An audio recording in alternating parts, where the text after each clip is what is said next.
untuk kritik sosial yang sangat tajam untuk mengingatkan kembali kepada kita semua agar pola pikir kita itu jangan seperti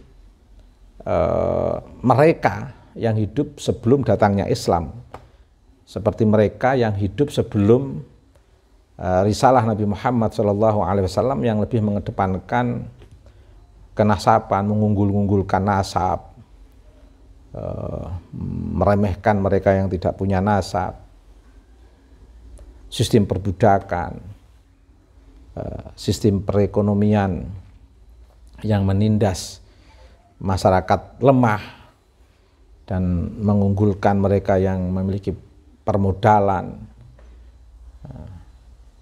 Ini kritik. Jangan sampai suasana-suasana jahiliyah sebelum kedatangan risalah kenabian Nabi Mustafa Muhammad SAW sebagai nabi pembebas ini itu kembali masuk ke dalam nalar-nalar umat yang notabene mengaku mengikuti Nabi Mustafa Muhammad SAW tetapi berbeda dengan risalah, jauh dari panggang risalah kenabian Nabi Mustafa Muhammad SAW. Ini kritik sebenarnya. Dan simbol kadrun kalau diibaratkan sebagai sebuah orang-orang yang kurang, dalam tanda kutip, kurang pengetahuan, mengedepankan emosi, mengedepankan kelompok, mengedepankan sifat arogan, mengunggul-unggulkan kenasaban. Ini sebenarnya arahnya untuk kritik, orang-orang yang berwatak-watak seperti ini.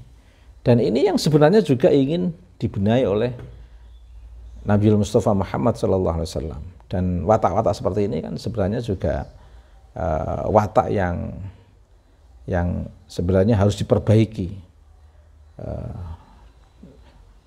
Dengan ajaran Al-Quran, watak-watak seperti ini bagaimana bisa diperbaiki sehingga menjadi watak yang tercerahkan, watak yang terbebaskan, watak yang tidak membelenggu, membohongi, mempolitisir kenasaban, menindas dengan sistem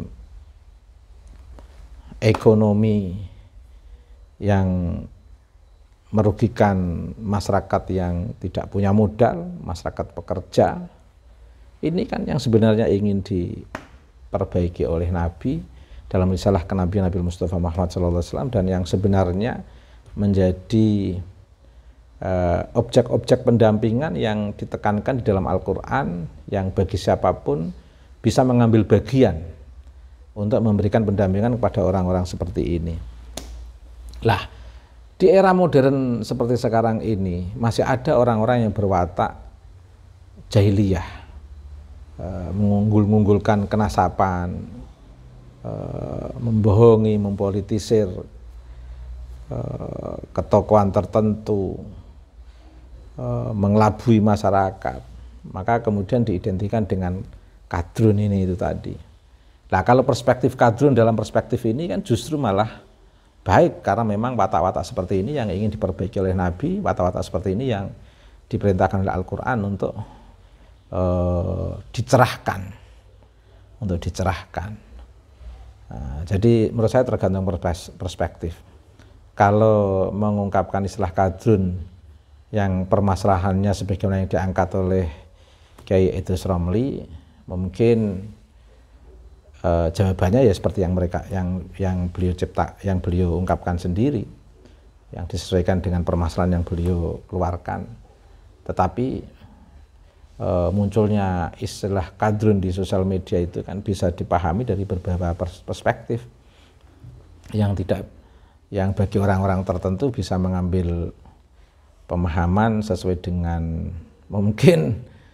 dengan perspektif yang mereka berikan dari istilah ini. Tapi sebenarnya duduk persoalan istilah kadrun ini tidak terlepas dari fenomena sosial, munculnya orang-orang yang tidak mau diajak berpikir, munculnya orang-orang yang lebih mengunggulkan kenasaban, munculnya orang-orang yang arogan, munculnya orang-orang yang mengelabui, mempolitisir, kepentingan-kepentingannya yang dibungkus dengan agama, yang dibungkus dengan dalil-dalil, ini kan jadi persoalan.